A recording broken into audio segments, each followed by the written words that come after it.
Messieurs Éric Brunet, Laurent Neumann, bonjour. Bonjour Jean-Jacques. Bonjour Jean-Jacques. On parlait de bulletin blanc, c'est vrai que sur la table, il n'y a pas de bulletin blanc. Eh ben c'est non. complètement anormal. Ouais, c'est incroyable. absurde. Ouais. Absurde. Ouais. Bien, l'éclipse.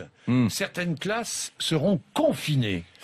Qu'en pensez-vous? Qui commence? Laurent Neumann? Oh moi je veux bien. Éric Moi Brunet je suis assez épaté. Je dois dire qu'on reproche à l'éducation nationale au fond de ne pas avoir anticipé cette éclipse, de ne pas avoir préparé ça depuis longtemps.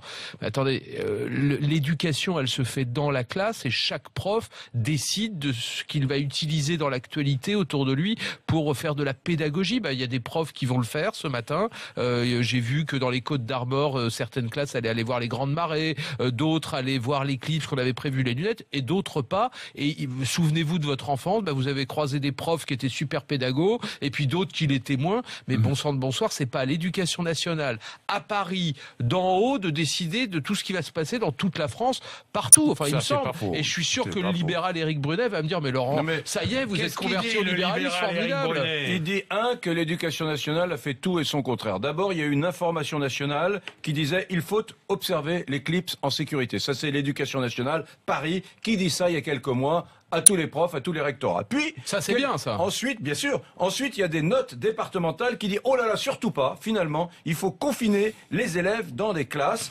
calfeutrer les fenêtres et interdire les activités encadrées dans la cour de récréation. Donc c'est contradictoire. C'est la faute à qui ça? C'est la faute à Monsieur Barnier, 1995 et la loi sur le principe de précaution. Maintenant, on se dit sur 4 100 000 élèves de primaire, si on les met dans la cour de récréation, il y en a bien un qui va fixer l'éclipse avec ses yeux. Mon cher Eric, laissez-moi vous vous finir. souvenez quand même, c'est ça. C'est le principe de précaution, bien sûr. Il y aurait peut-être eu un accident sur les 4 millions. Le principe de précaution. Il y aurait peut-être eu un accident, Jean-Jacques, sur les 4 100 000 élèves qui sont en primaire. Donc, on dit, oh là là, on va les calfeutrer. Il y a quelque part, dans le centre de la France, une maîtresse d'école héroïque qui a fait signer, il y a déjà quelques jours, une autorisation à tous les parents d'élèves de sa classe, disant, d'accord, nous sommes d'accord pour que nos enfants regardent l'éclipse. Elle a trouvé 30 paires de lunettes, et elle sera dans la cour de récréation. Mais vous imaginez l'anticipation. Donc c'est un peu dommage quand même, parce que on avait l'occasion d'avoir un cours formidable, une leçon de choses sur cette éclipse, et les mômes vont être calfeutrés, c'est un peu débile. Pas tous. Mais alors beaucoup, le principe de partie. précaution, ça c'est un sujet sur lequel Brunet et moi on sera d'accord. Il a été inscrit dans la Constitution, si ma mémoire est bonne, lorsque Jacques Chirac était président de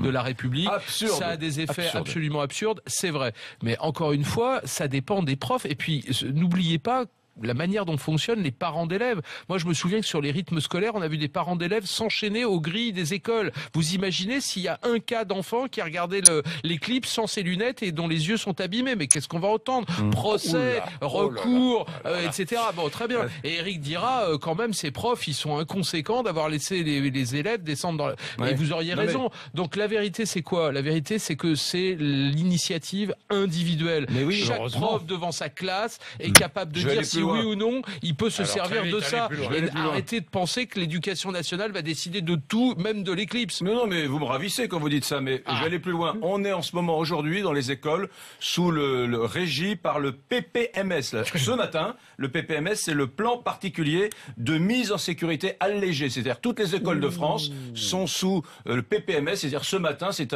une matinée un peu particulière. On est en PPMS, les gars. Hein. Ils sont en PPMS. Ce que je voulais vous dire, moi, c'est que le projet de loi sur le Eric, renseignement, si vous m'aviez pas cadenassé ici dans le studio d'RMC ce matin, vous savez ce que j'aurais fait?